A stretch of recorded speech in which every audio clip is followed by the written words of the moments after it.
Hello, I'm Jules. The story that I'm going to share today is about the fox and the stork. In a big green jungle, there used to live a fox and a stork.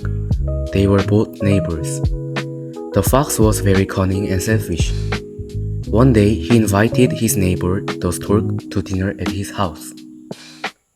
The stork was surprised by the invitation, but happily accepted. That evening, the stork went to the fox's home and knocked on the door with his long beak. The fox opened the door and invited the stork inside. The stork could smell the delicious soup that the fox had prepared. The stork was very hungry. The fox kept the stork waiting for a long time, so that the stork was hungry even more.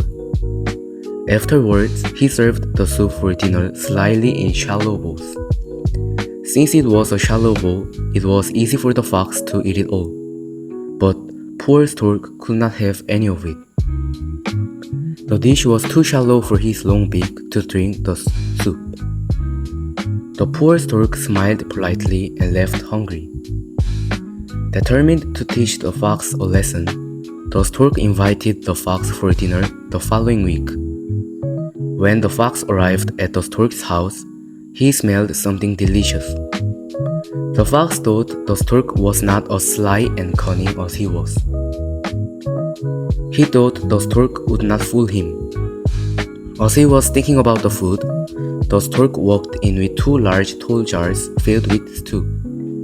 The fox was tempted, but as soon as he tried to taste the stew, his mouth got stuck in the neck of the bottle jar.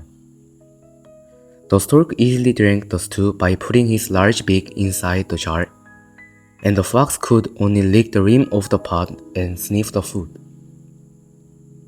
Much as he didn't want to, the fox had to admit that he had been outsmarted and he had to go home with an empty stomach.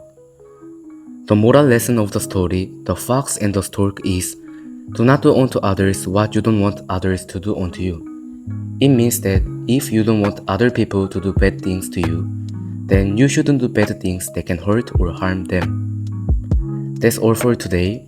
Have a good day, and I hope you learned something from the story that I shared. Again, this is Jules, and till next time, bye.